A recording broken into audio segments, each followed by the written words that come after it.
Okay, I'd like to call the meeting to order. We could stand for a moment of silence in the pledge. I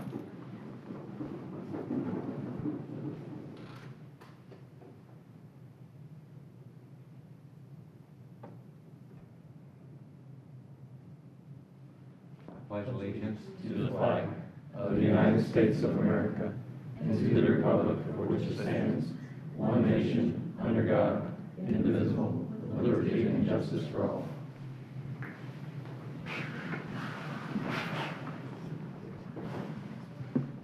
Okay, for the roll call. Kevin Brightman. Here. Michael Cox. Here. Peter Hansel. Here. Jamie Girardi. Here. Roberto Saez. Here. Chris Williams. Here. Chairman Charles Gray. Here. Okay. I think we have a bunch of minutes to approve. Can we have a motion? So moved. Second. We have a motion to approve the minutes of, do you have a list? We need to read the list. C1, C2, C3, C4, C5, C6, and C7. Okay, so we have a motion and a second to approve the minutes, 1 through 7. Any further discussion of the minutes? All in favor? Aye. Aye. Opposed? Okay.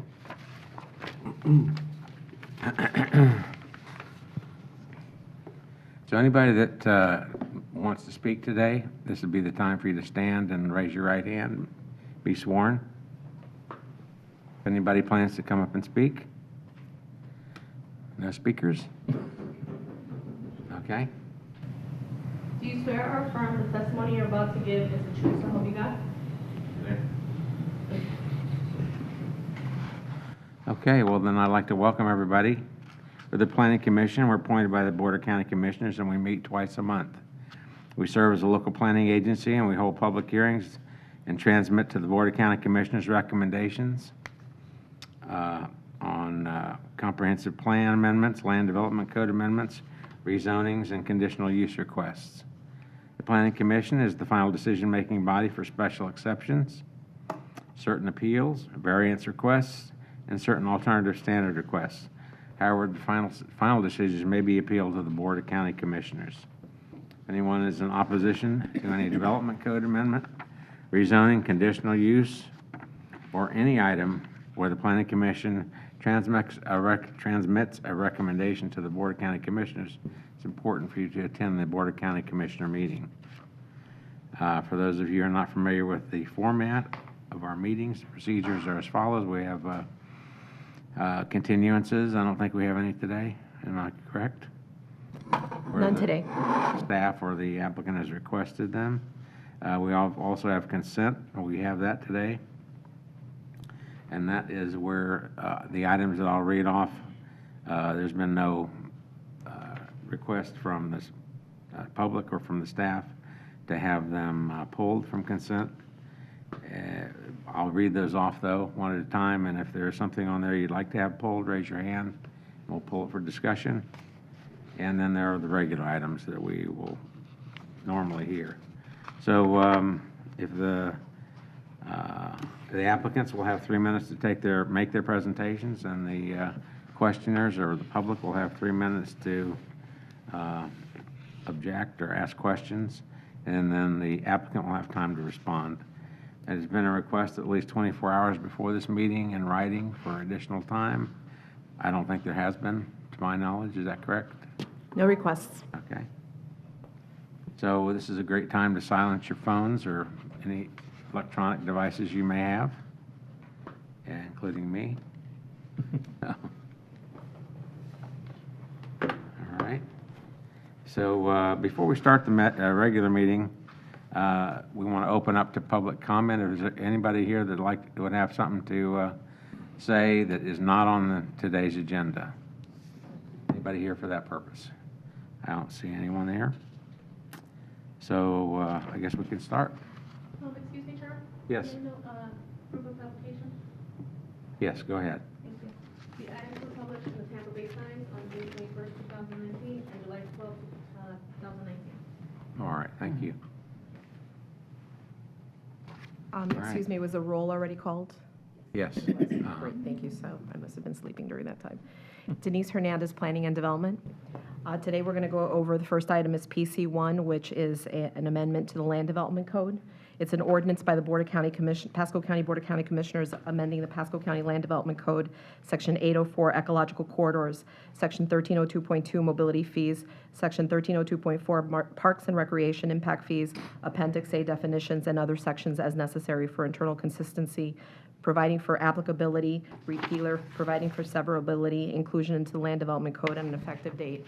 The reason why we're here is that there were some changes that were adopted by the Board of County Commissioners, specifically for 804 in 2016, where there were discrepancies between what was adopted by the board and what was transmitted to the state. This ordinance amendment corrects those discrepancies.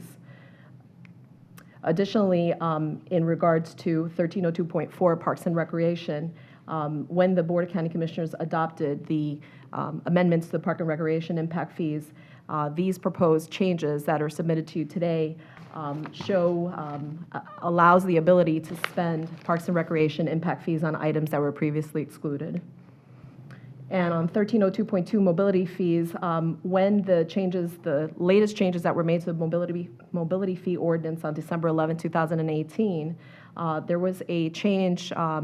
There's a change being proposed to the definition, which is also in Appendix A, for multi-use buildings. Basically, that is to assist staff in assessing the impact fee, or the mobility fees, rather, on multi-use buildings. It provides greater clarity to staff. So these proposed amendments were presented to the horizontal roundtable and the interested parties meeting on May 15, 2019. We didn't receive any comments from them. And staff has found the proposed amendments consistent with a comprehensive plan and is asking for the local planning agency, which is what you're sitting as today on this item, to find the proposed ordinance amendments consistent with the Pasco County Comprehensive Plan and recommend approval of the ordinance amendments to the Board of County Commissioners. This will be going to the Board of County Commissioners on August 6th, 2019 at 1:30 in Dade City for first reading, and on August 20th, 2019 in Newport Richey for adoption. Okay, is there anybody from the public here that has questions? Don't see anyone. Okay, so we have a, we've been asked to approve the modification of Land Development Code, Section 804, Section 1302.2 and 1302.4. Do we have a motion to approve the modification? Can I ask a couple questions before we move Sure. forward? Certainly. It's specifically the 1302.4. It reads that the county basically divides it into three sections, east, west, and center. Okay. It allows for the opportunity for any one of those three to borrow money from one of the other parties. And it says that there's nothing or no mechanics involving how that is going to be repaid. That's one of the questions I had. I apologize. I got this quite late and I was reading through it. No, it's perfectly fine. It's about halfway down on page 11. The other question I have, it indicates that there's no time limit on that borrowing of the funds either. So, Mr. Hansel, just to be clear, that's in the existing code. Oh, okay. That's not something that's being changed with this amendment. Okay. But, so that was something that was previously adopted, I guess, in 2016, when the board updated the park impact fee ordinance. Okay. We may be able to answer your question, but I just wanted to be clear, that's not something you can really act, Okay. it's not before you to act on today, because it's already part of the existing code. Okay, well, maybe somebody would look at that down the road. I'm not sure. The other one, it indicates that you're probably going to give me the same answer, but I was curious on the fact that the impact fees are not going to be increased on this at the present time. You know, parks and recreation are very important to communities, and it would be nice to see some type of increase in those impact fees for parks and recreation, because any business we know brings people into an area. They show you all these recreational facilities before they actually try to commit to building or constructing something. So I'm just trying to press forward with the fact that I think the county should enhance or increase some type of impact fees specifically for parks and recreation. But if that's the case, and So similar answer, although that is indirectly related to the amendment before you, so I probably should address that more specifically. So in 2016, the board, we did a study to determine what the impact fees for parks should be. The consultant ultimately determined that the park impact fees, you're correct, should actually be close to double what they currently are. At that time, the Board of County Commissioners declined to increase the impact fee, and they did reformat the ordinance to make the uses consistent, that we could spend it on, consistent with what was in the Parks Master Plan. But they ultimately declined not to increase the park impact fee. I will also, part of the reason though, I believe, was right at the time, the school board was proposing a substantial increase to the school impact fee. And so I think the board had some concerns about raising the park impact fee and then immediately raising the school impact fee right after it. And we're still implementing that school impact fee increase. So is anybody from Parks here? Thought maybe somebody would be here. So that study still exists, and the board still could choose to increase the park impact fee. But this particular amendment, what it's doing is adding in, when we adopted the park impact fee amendments in 2016, there were some specific uses like playgrounds and centers that were excluded from the list of expenditures. That was in part because there wasn't enough money, because the board had elected not to double the impact fee.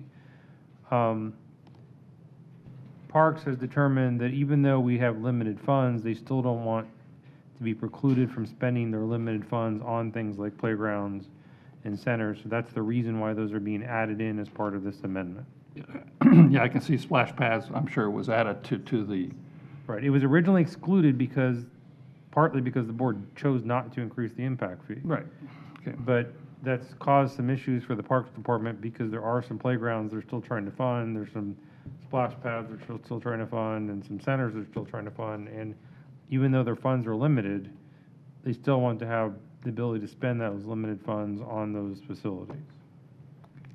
I understand, I don't disagree with you, but it's probably something you need to speak with your commissioners about. I will, and I hope they see this as an opportunity I've aired it to them already, because I know that there's parties listening to our conversation, so I thank you for the educating me on that, but I still think that Parks and Recreation is extremely important to any community, and so, anyway, thank you, I appreciate that. All right, thank you, That's Peter. it. Peter, good comment. Mr. Chairman. So on section 804, the critical linkages, looks like the change here is striking the word conceptual and adding the word as. And all these defined corridors that you have. Right, in yes, the in that plan. page, in page 5 of 15, yes, you're correct. Right. So, man, a lot of water's gone under the bridge since I was on the BCC, but I have concerns over these linkages. I always have, as putting these areas on maps and affecting people's property rights. And so my question is, it doesn't seem like a big deal. You just strike one word, add another word, but the meaning is completely different. I mean, it goes from we sort of like this to this is what's going to happen. And so my question really relates to how does this affect people's property rights? So I'll try to address that. Actually, that was a request that was made by one of the property owners, that we be more specific with the geographic depiction, because the problem with the word conceptual is the county can say, oh, it's a floating boundary that may take more of your property. So I think that was actually a request that if we were going to map them, we actually say, this is the location. This is the area that's affected by this ordinance, not some amorphous boundary that could change over time. So that was actually one of the property owner attorneys that requested we make that change. Okay. What happened is they made the request that we make that change. We intended to make the change, when it went to the board, we showed them that change, but there was a glitch in what ultimately got adopted, and that language change wasn't in it. There's also other changes in there that were primarily for the benefit of the property owners that we agreed to, and the board, we thought the board approved, but it didn't make it into the final version of the ordinance. So relating to the actual taking of the land and all that. Right. I did So- read that. It was a little bit difficult because it's not the whole ordinance or anything, so, you know, it's, But I would say that all of the changes that you see there as part of this particular change, they were all requested by various property owners or attorneys representing those property owners, partly for the reasons that you mentioned. Okay. Because they were concerned about their property rights. So we had intended to adopt them, and they just never made it into the final version. okay. All right. Thank you. Okay, anyone else? Have any questions? Okay, so then, anything else, Denise, from you? Nope. Okay, do I have a motion to, want to do these individually, if you don't mind? Motion to approve this one? You want a roll call vote, is what you're saying? Yeah, Okay. I just want a You don't need a motion. roll call I just want- To I approve just want a PC1, motion. to just approve PC1. You just need a motion. Yeah. You don't need a roll call vote. Yeah. I'll move for approval of PC1. Second. Motion and a second, further discussion? All in favor? Aye. Opposed? Okay. Moving on to item PC2. Item PC2 is PDD 197416. It's a zoning amendment in the name of State Road 54 Investment Properties LLC and others. It's for a change in zoning from a master plan unit development district to a C2 general commercial district. And this comes to you with a recommendation of approval. And that is the last item on your consent. Okay. All right, is there anyone here to speak to this one? Any questions? Anything from up here? Seeing no one rise, I move for approval. Okay, we have a motion to approve. I'll second. We have a second. Further discussion on the motion, all in favor? Aye. Opposed? Okay, motion carries. It's all good. Sorry. PC3 is also consent. I apologize for that. Or You're P3, trying to rather. trick me, I know. On consent. So PDD 191066, this is Small Scale Comprehensive Plan Amendment. It's CPAS 1904. In the name of United VR, this is for a small scale comprehensive plan amendment to the future land use maps 2-15 and sheet 5, changing from AGR agricultural rural to COM commercial on approximately 2.31 acres. This comes to you with a recommendation of approval as included in your agenda packet. All right, anything from the public on this? And what we want you to do on this one, I apologize, I should tell you because you keep wearing different hats. You're actually wearing the hat of the local planning agency on this one. And we're asking for you to find it consistent with Pasco County Comprehensive Plan and recommend approval to the Board of County Commissioners. Okay. So anything up from the dais up here? Any questions? All right, so do I hear a motion? Move approval of P3. We have a motion to approve. Second. And we have a second. Further discussion?